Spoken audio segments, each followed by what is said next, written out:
Good evening everybody, it's Charlie and welcome back to another video on the Chatting Leeds YouTube channel. Hope everyone's having a great day so far. We're nearly at the weekend guys, which means that it's time for your first instalment of the pre-match content. Yes, it's 2 days before the game, so it's time for Predicted 11. There wasn't a press conference today and we'll get into why in just a second. But just before we go any further, as always, please smash that like button. Please subscribe if you're new to the channel and share all of your thoughts and opinions in the comment section down below as you always do. And of course, hit that notification bell.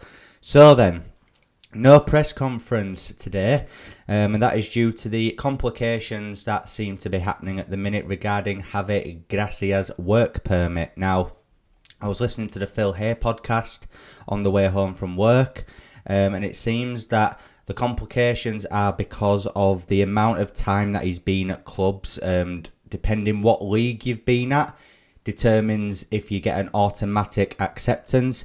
In Javi Gracia's case, it means that it won't qualify as an automatic acceptance, which means it will need to go before a panel, which can take a little bit longer. That might have already happened, I don't know. They have said, though, that the press conference will be tomorrow now. Who is going to be doing it? I'm not sure. I just really hope that we can get this over the line for Saturday so that he can take charge. Because, yeah, he might not have all the time in the world to put a tactical plan together, but at least he can get some of his ideas across, which can hopefully...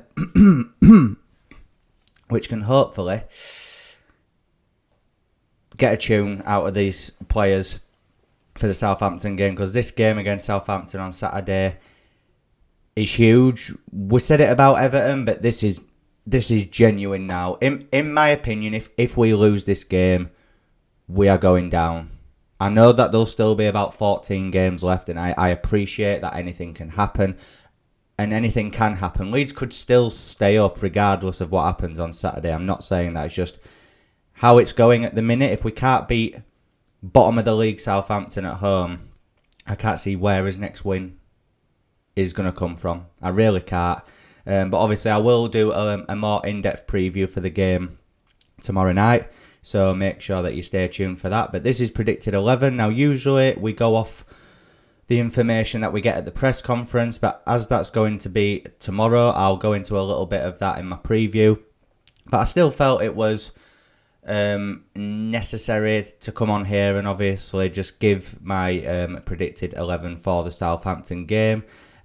Please get all of your predicted 11s in the comment section down below, who you'd go with, who you wouldn't, and why. So obviously in goal, Elland. Now,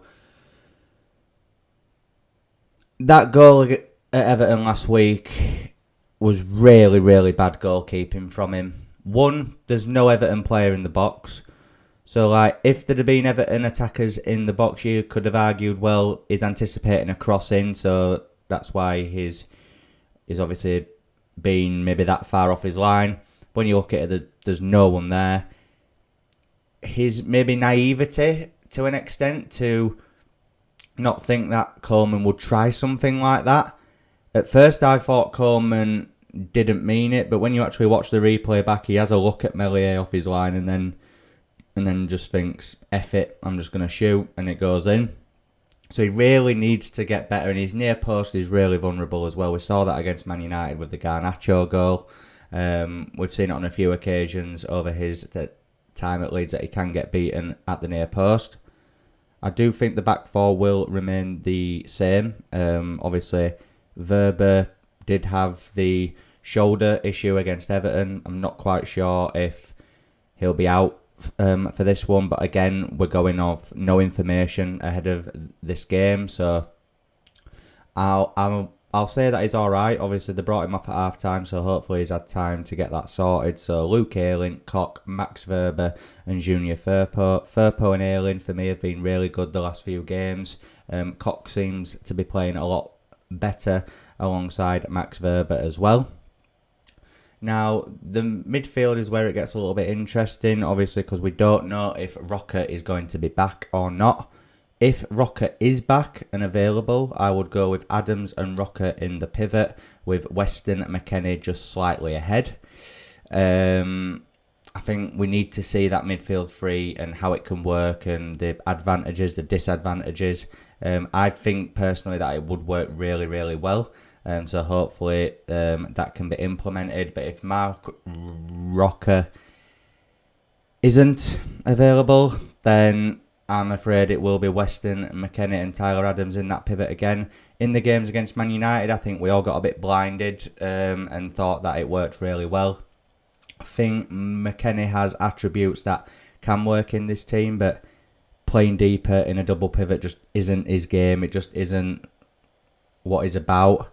But I feel with Rocker out that it will be him and Tyler Adams in that pivot. The three in front of them, again, I think whoever is in charge will play Jack Harrison in the 10. Jesus, really, really bad against Everton. So if he does start, whether it's out wide or in the 10, we need a much, much improved performance from Jack. One of our senior players, experienced heads, needs to be really performing now, and hopefully he can. I do think he will start in the number 10 role.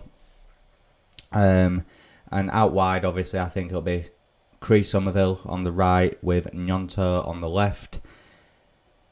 And Patrick Bamford will probably start up front. What I'd probably do there is maybe take Somerville out and put Rutter on the right, or take Bamford out and put Rutter up top. I think he needs to start playing. We've paid 35 million quid for this guy. The fans are getting at him for some reason, which I don't understand. We've barely seen him. Every game that he's come on in, it's been games where it's been difficult circumstances. We've not really seen the best of him. I do feel if he can get a run of games together, that hopefully we'll start to see his true potential. But I must admit, I don't think he will start this game. I think he'll end up getting another cameo appearance. And even if Leeds win, it probably won't do much and the fans will get at him again. I can just see it now. But hopefully, once Gracia's work permit is sorted and he can see him more in training, he will hopefully give him a chance. That is my predicted 11, guys. As I say, we're going off no information from a press conference. I will go a little bit in detail about the press conference on my preview for tomorrow, so make sure that you stay tuned and keep it locked at Chatting Leeds. As I said at the beginning, hit that notification bell so that you're always aware of the uploads that come from me.